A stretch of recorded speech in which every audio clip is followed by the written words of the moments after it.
So today I want to call on the left a little bit. I came across an article in which AOC was criticized for calling the Capitol the Citadel of Democracy in a recent video where she was talking about the events that transpired on January 6th at the Capitol. And I want to talk about this because I actually agree with a good majority of the points that the article is trying to make. However, where I do disagree is the perspective that we should be criticizing AOC for three words that are taken, in my opinion, out of context in a 40-minute video with a 20-minute question and answer after the fact. So an hour-long video, we're going to criticize three words within it in order to attack her, and I don't understand the purpose of it when everything else is so sound within the article, and the positions attacking her seem to come out of nowhere. So this is actually something I've noticed from the left a lot lately, where they are constantly attacking and picking fights with AOC. And it confuses me because she's someone who was elected through grassroots organizing. She's organized trainings for mutual aid networks, childcare collectives, union organizing, has gone through programs to help her students during the pandemic get access to tutors. She's done a lot of on-the-ground good work, and it confuses me when I see a politician who's actually doing leftist things, more so than seemingly any other politician in the US in recent history, and she's getting criticized for it and attacked, when there are much more valid, further right-leaning, whether that be Republican or establishment Democrat figures, that we should be focusing our aggression at if we're going to talk about any problems going on in the country right now in terms of politics. She just seems to me to be a bizarre target to hit when she's probably one of the most progressive people in Congress and is a natural ally to leftists going forward. And even if you're someone who doesn't believe in the electoralism and doesn't believe that she can be an ally, again, she's certainly not the quickest target that I would think of. So what I want to do in this video is I do want to go over the article, but first I want to look at a 6-minute clip from that video, just so you can get an understanding of why I feel like this article is misrepresenting her entire position. And so I'm going to follow through and watch the clip, go through the article, and then I want to talk about some of the other key points she made in the video because I do think they're important to address. So in the interest of time, I am going to try to jump right in. The context of where we are at this point in the video is that she is criticizing all of the people who voted against democracy and is calling for their resignation and the fact that they are supporting a white supremacist position. Equity, but they don't give a damn about the law. They don't give a damn about order. They don't give a damn about safety. They give a damn about white supremacy. They care about preserving the social order and the mythology of whiteness than the grandeur of our democracy. That's what they care about. They lust for power more than they care about democracy. That's what those people did when they voted to overturn the results of our free and fair elections. And you can barely call them that with the amount of voter suppression that they have engaged in across the country. It is generous, to say the least, to call them that. Right there, I just want to point out the fact that she is flat out pointing out that white supremacy is a huge factor in the denial of democracy within the United States. That is something that she is acknowledging, is completely aware of, and is, quite frankly, correctly pointing out that it is overwhelmingly against people of color and denial of Black people especially to be able to vote in the United States. And so with all of the rules rigged in their favor, the Electoral College is built on a compromise with slavers. Keep that one in mind. Just keep that one in mind when we go over the article. The Senate is rigged in their favor. Gerrymandered districts are rigged in the Republicans' favor. This presidency and the law breaking and the pardons of people who have betrayed our country, all of it rigged in their favor, and they can't even win with the whole deck stacked with them. They can't even win with the deck stacked in their favor. And so what they are willing to do is set a match and light our entire democracy on fire so that they can uphold the social order of white supremacy. That's what this is about. Straight up. This is about thinking that if an election doesn't reinforce your power, then you believe it is fundamentally illegitimate. And so again, going over that position, she is making a very distinct difference between our democracy and white supremacy. She is calling it into account that white supremacy that has influenced our democracy, that has made it corrupt throughout its history, whether you go back all the way to the establishment of some of the laws in this country, whether you look at the Electoral College, whether you look at the way gerrymandering's handled, it is white supremacist. She is calling that out, but she is making a distinction between that and our democracy. And I think that's a key thing that needs to be observed here moving forward. why do you think it's illegitimate, and how do you try to delegitimize our elections? By saying Black people shouldn't vote. By saying Latino people shouldn't be full U.S. citizens. Yep. By trying to strip citizenship away from people who already have it. We're not even getting to the denial of citizenship, a full civic personhood that this party engages in. We're talking about them trying to strip the citizenship away from anybody who isn't them. Anybody. Very and true. That's what this is about. That's what this is about. And that's what I mean when I say that their lust for power has driven them away from loyalty to democracy. To democracy. True. So it's not just Trump that has to go. It's not just Trump that has to go. Because let me tell you something. When these rioters broke into our nation's capital, they flew the Confederate flag inside our nation's capital. Let me break down the historical significance of that for you. Please do. This happened.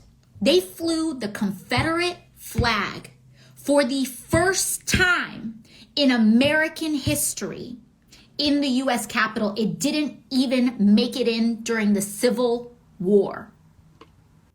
So from what I was able to research, actually, I tried to find any case that maybe the flag had been presented even in the Capitol building or the White House, after the war as maybe a symbolic gesture. Not even that. This is actually the first time it's ever been flown in the Capitol, as far as I've been able to find, both immediately after and when I've done further research. If anyone has anything to, show different, I would really love to see that, but she's actually got a really huge point that a symbol of Lee's army, the symbol that has come to represent segregation and, literally slavery, because it was a battle flag of the head of the Confederate Army who was supporting institutions of slavery, had that flag represented in the Capitol building.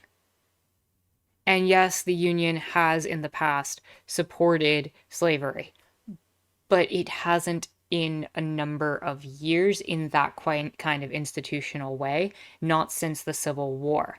Yes, there are institutions that work against people of color, but the level of wanting to harken back to that particular era is a scary concept, and I think she has every right to be upset about that. And there were members cheering them on. It's also been a symbol of white supremacy since, so again, she has every right to be calling it what it is. Don't get it twisted. Don't let them act like they didn't. There were members who were supportive. You had a member of Congress from Colorado saying, "My people are outside." They flew the Confederate flag when it didn't even make it in during the Civil War. And they said, "Those are my people." So let me tell you something. And let me share this with every member of Congress who voted to overturn the results of our free and fair, again, a generous assessment election, to vote to overturn the results of our election. That's twice that she said that free and fair was generous and has criticized the democratic institution of the United States. If any member of Congress so much as stutters to say that the Confederacy were traitors to the United States, that the Confederacy is a legion of white supremacists, if you so much as stutter to say that, turn in your pin and get out. Go join them. Why don't you go join them if you are so sympathetic to them? But you have no place in the capital of the United States of America, in the Citadel of Democracy, if that's the trash that you believe in. Because we will never go back. I'll tell you that right now. We will never go back. The only way forward is a multiracial democracy that fights for the economic rights of all people and the civil rights of all people. Period. So that's the clip I really wanted to show. In the context that Citadel of Democracy, in her viewpoint, in her perspective, as she outlined at the end, is a symbol of a democracy that she is specifically speaking to, a future that is a multicultural democracy founded on the understanding of economic rights to people and racial justice to people. That is not a callback to U.S. history.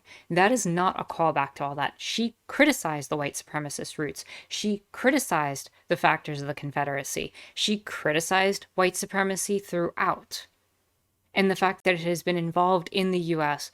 throughout. And yes, most of that was thrown at the Republican Party. That is true. And there are probably some Democrats who hold very similar positions. But the Republicans are the ones making themselves known right now more than anyone else. And so with that in mind, let's take a look at the article. And then we can talk about some of the other stuff that she pointed out that even further backs her case. But I just wanted to have that context going into the article.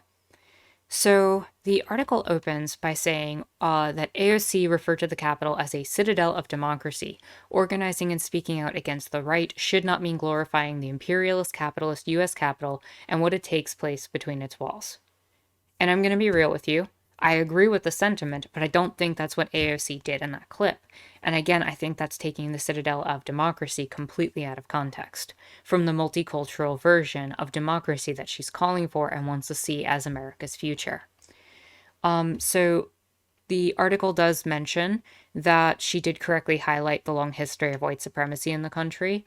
Earlier in the video, she did, in fact, talk about how herself and many members of the squad were special targets for the right, and that AOC did have a point in pointing that out. Then the article goes on to say, but while repudiating the right-wing attack, AOC glorifies a racist institution, U.S. democracy itself. AOC used the opportunity to call the Capitol, the government building most symbolic of the world's most brutal capitalist imperialist empire, a citadel of democracy. With that remark, she paints a picture of somehow neutral capitalist democracy as a beacon for good in the world, glossing over that it was built on the enslavement of African people, genocide of indigenous people, and hyper-exploitation of the working class. Nothing about that was democratic. Well, to be honest, I believe she called into account a lot of the racism. She didn't specifically talk about the genocide of indigenous people, but she talked about economic justice. She talked about racial justice and talked about a multicultural democracy that speaks very much against this point that she was upholding the racist institutions. As a matter of fact, she was speaking out against those racist institutions, and how gerrymandering in particular, but also the Electoral College itself, are issues. The Article goes on to say socialists do need to be clear. We need to defend democracy, including the right to vote. What we shouldn't do is rebuild faith in a very capitalist institution that was built to maintain the exploitation of and oppression of the multiracial working class.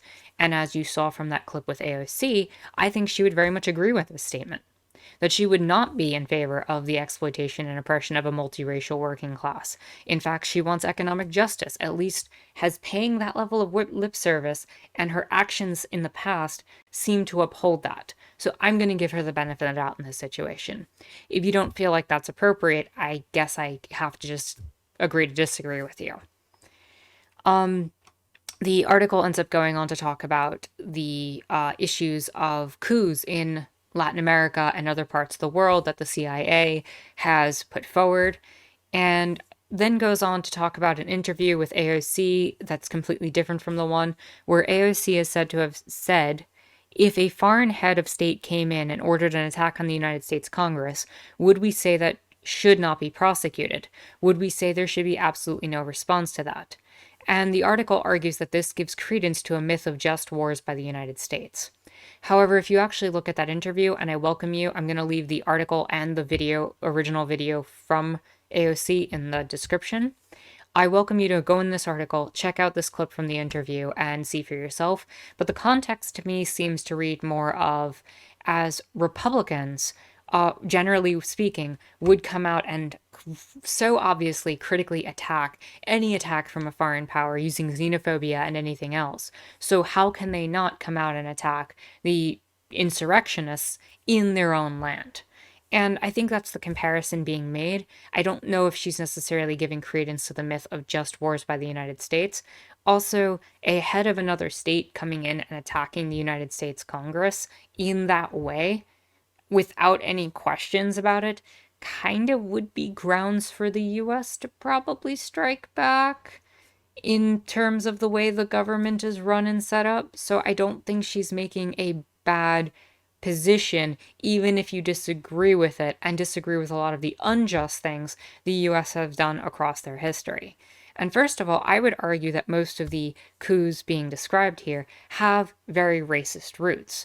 The racism in this country, the white supremacy in this country, goes back to pushing Native peoples off their lands, Indigenous peoples having their cultures wiped, having their children stolen and put into boarding schools that tried to deny them access to culture and any sort of understanding of who they were as a people, destroying communal living spaces, shipping an entire group of people across the sea, putting them in chattel slavery, denying them rights for hundreds of years through multiple systems of oppression, denying Puerto Rico statehood because brown people existed there, denying Guam statehood for quite the same reason. It goes on and on and on and on, and these coups just are a naturally expanding version of manifest destiny and the belief that the US has a right to interfere with the world politics. I don't think that her criticizing white supremacy as harshly as she did is a denial of these realities, but is in fact affirming the position that these coups were unjust, that a multiracial democracy, and I'm not talking about, oh, we have Obama as president and everything else is the exact same. I'm talking about a true multiracial democracy that she seems to be advocating for, seems to put this in a position where we need to question whether or not her version of democracy actually disagrees with foreign coups or not. And maybe you call that into question, but I feel like it's a step in the right direction to eliminate one of the greatest forces of, colonialism and imperialism in the world, which is white supremacy. If you can remove that from the head of empire, I think you're going a long way in the right direction. So, correctly, this article asserts that Congress is the place that has funded federal prisons, racist cops, routinely targeted working classes, communities of color, and talks about Joe Biden and the crime bill, and how this Capitol building has been responsible for a lot of the laws in this country. But again, this entire article is pivoting on this one point, that the Citadel of Democracy is the entire issue. And it's just a disingenuous representation of what AOC was trying to make a point of. And I think criticizing her on these three words is really, really weak. And this quote here makes it look even weaker. Even the structure and organization of US democracy isn't democratic. An electoral college contradicts the very notion of one person, one vote. The systemic disenfranchisement of Black people and other people of color, corporate buying of elections, and all the structural barriers to third party candidates put the lie to the idea of a citadel of democracy in such an undemocratic country. Here's the thing: AOC called out the Electoral College. She talked about how that was a representation of, coming to a compromise with slavers. She talked about that racist root, even briefly. And as she talked about the systemic disenfranchisement of Black people and other people of color. And as I'm going to show, she also talked about the corporate buying of elections. So this entire section seems to be saying, well, AOC said these three words, and I disagree with these three words. So it invalidates everything else that she said, up to and including the exact points I'm making. This doesn't make sense, and this doesn't seem like a valid attack. Again, this whole article is really well done, but attacking AOC in it has made no sense. And the article disagrees with it being a coup on January 6th. I just need to point out that as one point I very much disagree with. That was a coup attempt. It was a failed coup attempt, whether they were trained or not, and it's seeming that they were very much not trained. They had some sort of goal or purpose there. A lot of people probably didn't have a purpose there, but the ones that did had a directive of some sort and understood some sort of goal that they were trying to reach. And from what we understand, they failed, and in doing so, that means it was an attempted coup, and that is what happened. It was an insurrection at the Capitol. There's no other way I can see of interpreting the events that happened on that day. What I will say is that the sad part about fascism and the tendencies and movements of fascism is they don't often have to be on the nose or correct or well organized in order to succeed. Sometimes they just hit hard enough and as many times as possible until they finally do. And so hopefully this is the last we see of something like this. And if not, hopefully it's stopped relatively quickly, because we do not want to see fascism take over the country and try to reinstall, President Trump in for more time than he actually was elected to be in, or even worse, that he is imposed as some sort of emperor or king, because some of the people on the right have called for that also. And it's kind of scary. And that's why I think it's definitely a coup. They were trying to extend him past his elected time in power. So, let's see. From the article again, then asserts very accurately that progressive neoliberalism, which kind of seems a little oxymoronic to me because I wouldn't associate neoliberalism with progressiveness, but fine, I'll take those words. That it's further made possible by the positions of people like Obama, Joe Biden, and far from countering it, that capitalism actually feeds it. That's a very true statement. Neoliberalism and capitalism will always be institutions that will feed towards fascism, and that needs to be addressed. That is very true. Then the article criticizes AOC again for another thing. AOC came dangerously close to calling for greater mechanisms of repression by the state. On the day of the storming of the Capitol, she tweeted, "Our republic's in great danger, and it is imperiled further without swift action to protect it." I'm sorry, but that to me rings as part of her whole plan to remove Trump from power and to remove the people, the white supremacists who are directly threatening her in the safe zone that she was in, from power. That doesn't strike me as necessarily creating some sort of anti-terrorist law. We'll see how that pans out, but that's not how I interpreted that particular action. The capitalist counterattack against Trump is not in our interests. I completely disagree with that. It is very much in our interest to see Trump deposed from power and all of the Republican followers. If you want to talk about removing white supremacy, yes, the Democratic Party probably has it. And there's probably people in there, especially established Democrats, that are, establishment Democrats are just as valid targets. But Are you going to tell me that eliminating openly white supremacist Republicans from power, having them removed through the 14th Amendment, is not going to be a benefit to the progressive movement, to leftists in general, and possibly getting things like Medicare for all in play? If you could remove all of those voices that are constantly silencing things, you'd be able to call the Democrats out like that. It would be instantaneous. The capitalists want to just discipline Trump only to create better and more stable conditions for our exploitation and oppression. They want to discipline Trump to restore the legitimacy of U.S. institutions that have been so questioned. From the left and the right, and AOC's rhetoric about the Citadel of Democracy is helping. After all, wouldn't you want the Citadel of Democracy to fight the right?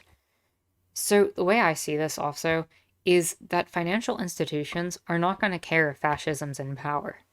They're just going to follow suit. I think this is giving too much credit. Capitalism is going to capitalism. As long as Trump's not telling people that they can't do business, capitalism doesn't care if it's where we are on the spectrum. As long as we're not in socialism, capitalism's fine being where it is. So I don't think it really cares whether or not Trump's in power or not, or there's chaos or not. In fact, a lot of people made a lot of money under Trump's inability to handle this pandemic. So I don't think they really care. So I think this is a disingenuous representation of AOC and the whole argument. But I do agree that across the board, moving to the right is bad for us. And so finally, the article concludes with saying that AOC has talked about traitors to our democracy, the one she says we must cherish. And I again appeal to the fact that she's calling for that multicultural democracy of the future, not our democracy as it was, because she made a distinction between the two, between racist white supremacist USA and how it destroys democracy and has never really been democratic, and the calling for the future that she's making. And then the article concludes, our job as socialists is twofold. We have to fight the right, but also the Biden administration and the institutions of capitalist democracy that are used to discipline working class and oppressed people. To do that, we must organize as a working class against every wing of the capitalist class. Its progressive neoliberal wing, now with Joe Biden as its political leader, no less than a white supremacist wing embodied in Donald Trump. I completely agree. Trump was a worse evil, Biden lesser evil, but there's still situations that we have to fight against. But again, that is a perfect conclusion to an article that isn't criticizing AOC constantly for positions she wasn't making. And so I guess what I'm getting at with all of this is this article is so good. The points are so well, well done. And everything in here, with, the minor exception of it being a coup and some minor, terminology differences, are things that I, as an anarchist, can get behind, that we need to be moving further to the left in certain ways and attacking the Biden administration and coming out at them now that they're the power structure. But is attacking AOC like this benefiting us? Is she the primary target to be dealing with as, again, a woman of color who is, elected through grassroots organizing, has done leftist stuff through organizing mutual aid and childcare collectives? And within the rest of the speech, just going over it, or a video rather, that AOC put out, she also talked about how she spent the first 8 minutes of that video talking about what happened, how she was fearing for her life, how she's dealing with trauma, the self-care and mental health, issues that she's going through. She talked about how members of Congress were supporting white supremacists and members of QAnon, and that she was fearing for her life because of them and the potential that they would spill her information and target the people of color in Congress, and that the importance of Trump being impeached and members of Congress supported by the coup. Then it goes into the clip I showed you. She further goes on to say that this is a generational wound, that white supremacy has been heightened by everything that's happened. And even if we remove politicians, we have a huge issue in this country that needs to be addressed, and we need to heal from these emotional wounds.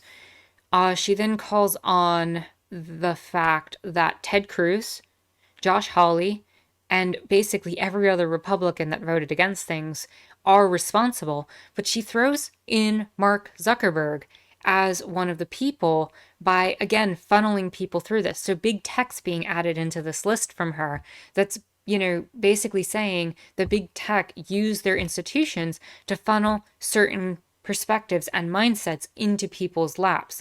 And that social media ended up being this game where politicians heard these very, white supremacist viewpoints, fueled them further, which fueled the fan base, which fueled them, which fueled the fan base, which fueled them, and went back and forth. And social media was not used responsibly, and it all failed and became corrupt and crumbled. And that's an accurate assessment as far as I'm concerned about what happened.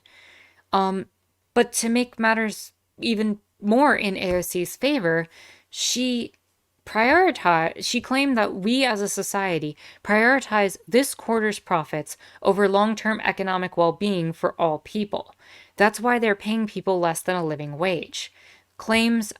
She then claimed that the justification of climate change and the media is this constant prioritizing of short-term interest and selfish goals over long-term needs of people, again, such as economic well-being for all. She then goes through other points, such as saying that Georgia, with the 2 Senate elections that happened, had a very large Black and multicultural leadership leading the way, and identified the southern states in a very interesting way that I want to quote. Southern states are not red states, they are suppressed states. Liberation of southern states, the actual liberation of the poor, the actual liberation of working people from economic, social, and racial oppression. That's what she was focused on. And again, the idea that these southern states are suppressed states, that gerrymandering and white supremacy have made it so that people don't have access to votes, that voter suppression has been rampant. And again, this is around the 37-minute mark. And finishing up around a little bit past 39 minutes, she says, or whatever is paying your campaign, in reference to Republicans and whether or not they should vote to impeach Trump and whether or not they should vote for the right things, or whatever's paying your campaign to do whatever it is that you do, why don't you just vote because it's the right thing to do? And then points to the political pressure that's put on politicians from the donor class. She literally calls out the capitalist class buying positions in elections in this exact same video. And yet we're attacking her and criticizing her for 3 words. Look, if you don't want to accept the trauma that she went through and fearing for her life as maybe a valid excuse why 3 words might disagree with your perspective, and you can't buy the fact that her position of the Citadel of Democracy is representing this multicultural, version of democracy that she's trying to advocate for and move forward to, then how can you deny the fact that she's speaking to the white supremacy, the class struggle, and the racial struggle in southern states right now? That Republicans are not truly representative of the people down there, but a lot of the people of color are having their voice silenced. And that's a huge part of the problem on why democratic things don't happen. And an even bigger problem is the fact that the donor class, the wealthy people, are able to buy their campaigns. And she, as a grassroots organized politician, has a right to be calling that out. We should be seeing that. We should be seeing more people get in on their own merit and by, working with people rather than that. She calls that out in terms of the electoralism. And I guess with all of those calls for democracy, with actual democratic sounding things, or at the very least, a functional republic where people are actually being represented by their politicians, I don't think harping on those 3 words does us any justice, and it actually takes away from our positions as leftists. We can do better than constantly criticizing AOC on the left. We need to attack more strategic targets, and quite honestly, I feel like we need to get behind her.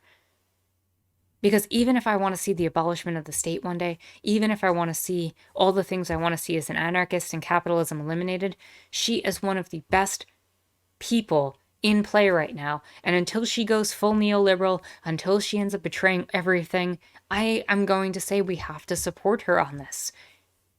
Stop using small little things to attack her. I think she's more than proven herself to at least have some left leaning. With that said, if you like this video, give it a thumbs up, hit the subscribe button and bell for notifications. You can follow me on Twitter and check out my Discord in the description down below. My name is Anarchist Tara, and I hope you enjoyed watching.